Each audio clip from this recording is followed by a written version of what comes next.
Cześć, Bartek Urban. Zapraszam do testu porównawczego dwóch legend, czyli BMW M3 oraz Mercedesa C63 AMG. Tak naprawdę pełne nazwy obu modeli to BMW M3 CS oraz Mercedes AMG C63S i Performance. Tak, ta M3 to wersja CS, czyli najbardziej torowa wersja, ale nie będzie to miało wpływu na werdykt.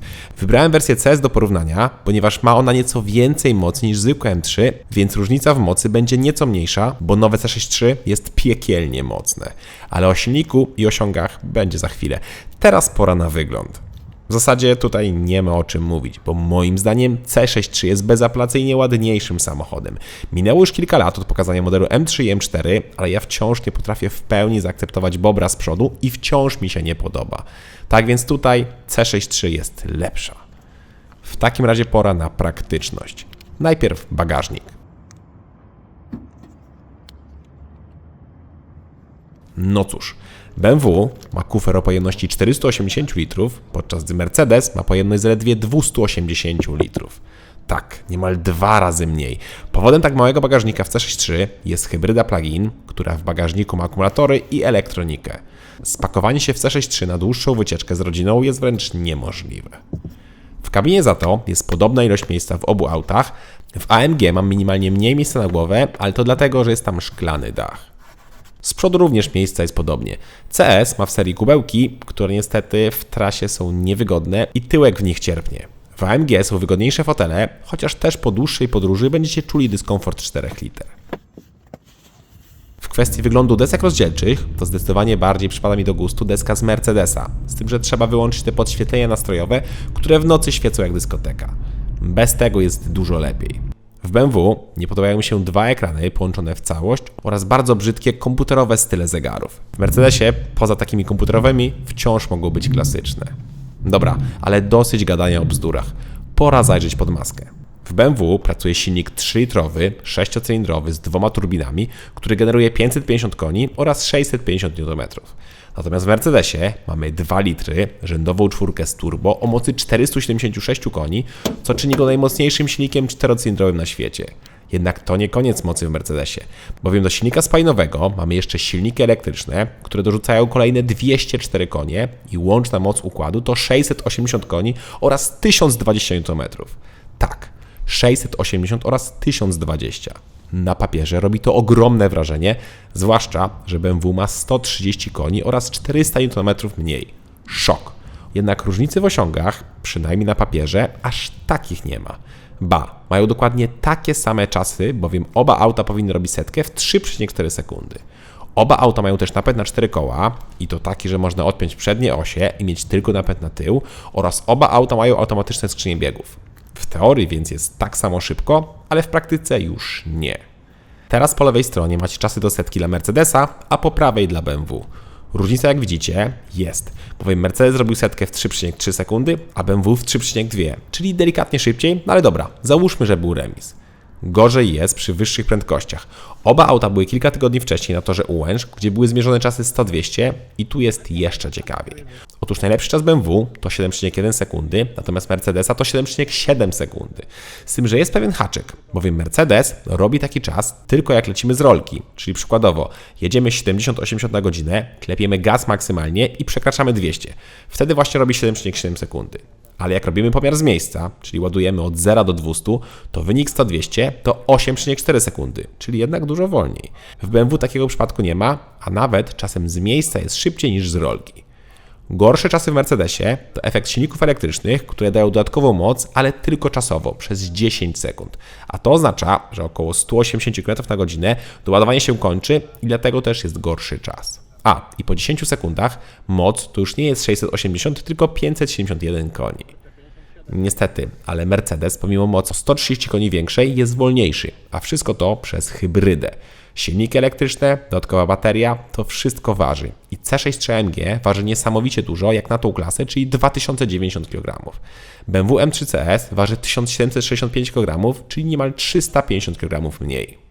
A to oznacza, że stosunek mocy do masy jest bardzo zbliżony, bowiem w Mercedesie jeden koń mechaniczny musi pociągnąć 3,07 kg, natomiast w BMW jeden koń musi pociągnąć 3,2 kg. Tak jak mówiłem we wstępie, odmiana CS jest wręcz torową odmianą, stąd też ma inne nastawy zawieszenia i prowadzi się jeszcze lepiej i pewniej niż zwykłe M3. Dlatego też nie będę jej porównywał do C6-3. Chociaż muszę przyznać, że C6-3 naprawdę prowadzi się nieźle. To znaczy, zawieszenie jest świetnie zestrojone, jest dodatkowo tylna oś skrętna i to wszystko nieźle ukrywa tą ogromną nadwagę. Jedynie miałem takie uczucie sztuczności podczas jazdy, trochę jakbym jechał w grze komputerowej. W M3 takiego wrażenia nie ma i mówię tu już nawet o zwykłym M3, bo takie też już testowałem. Jeszcze wracając do osiągów, to przewagą Mercedesa jest reakcja na gaz, gdzie silniki elektryczne są na tyle mocne, że od razu lekko pchają auto do przodu. Jak jechaliśmy na dwa auta i robiliśmy małą rolkę, to Mercedes zawsze wyskakiwał na pół długości, a czasem i na długość do przodu i to niezależnie od prędkości. Po chwili jednak BMW zawsze doganiało i wyprzedzało. Niestety, ta duża masa plus mała pojemność silnika robi swoje. No i robi też swoje układ wydechowy. Zapraszam do porównania dźwięków. Najpierw zaprezentuje się C6-3 AMG, a następnie M3.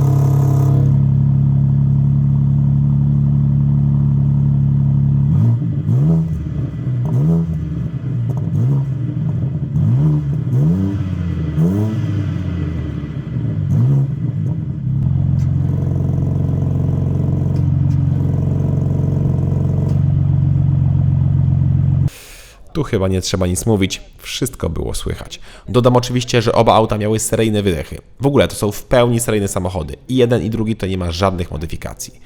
Pora więc na test spalania. Tutaj, klasycznie, zrobiliśmy tą samą trasę w mieście, jeden za drugim, czyli pojechaliśmy z ulicy Chynka w Warszawie na Stadion Narodowy. Wynik BMW to naprawdę niezłe 8,6 litra, natomiast Mercedes zrobił niesamowite 7,1 litra. I mowa tu oczywiście o sytuacji, kiedy Mercedes był rozładowany do poziomu, gdzie zasięg na silniku elektrycznym to było już 0 km. Jakby był naładowany na 100%, to pewnie wynik Mercedesa byłoby to 0 litrów. Tutaj BMW nie ma szans z Mercedesem, bo przy zwykłej jeździe, w dzień i w korkach, BMW zużywa nawet i 16 litrów, gdzie Mercedesem potrafiłem zejść do 11 litrów. Ogromna różnica. W takim razie pora na cennik. Tutaj też jest ogromna różnica, bowiem BMW M3 CS kosztuje 770 tysięcy złotych, a Mercedes C6-3 AMG startuje od 531 tysięcy złotych. Oba auta oczywiście w podstawie, bowiem na przykład testowany Mercedes w tej konfiguracji kosztował 658 tysięcy złotych, a wciąż nie miał hamulców ceramicznych, które to w M3 były. Hamulce to dodatkowe 25 tysięcy złotych, czyli wtedy C6-3 kosztowałby 680 tysięcy złotych. Wciąż jednak znacznie taniej niż BMW, więc tutaj Mercedes wygrywa. Z tym, że seryjny M3 jest tylko minimalnie wolniejszy niż C6-3 AMG, a jego cena wtedy to 500 tysięcy złotych, czyli 31 tysięcy złotych taniej niż Mercedes.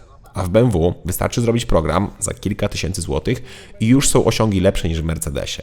Zresztą, to też jest wada Mercedesa, bo ten silnik spalinowy jest już tak wysilony, że ciężko podnieść tutaj moc. Wracając jeszcze do ceny, to cennik Mercedesa jest w ogóle o tyle zdziwieniem, że ma silnik poniżej 2 litrów i jest hybrydą plug-in, więc ma niższą akcyzę tylko 1,5%, podczas gdy M3 z racji na silnik powyżej 2 litrów ma 19%. Mercedes powinien mieć niższą cenę i powinien być innym samochodem. Niestety, w obecnej generacji C6-3 AMG nie ma żadnych szans z BMW M3, a jego jedyna przewaga to mniejsze spalanie, co akurat w tym segmencie, czyli segmencie hardkorowych sedanów, nie ma znaczenia. Te auta kupuje się dla emocji, dla brzmienia, dla prowadzenia, dla osiągów, a tego niestety w C6-3 nie ma. No dobra, jest prowadzenie i są osiągi, ale auto ma 680 koni i jest wolniejsze niż 550-konne BMW, więc coś poszło nie tak. Cześć! Hej Mercedes, Słucham. czy BMW jest lepsze niż Mercedes? Wydaje mi się, że mam zdanie podobne do twojego.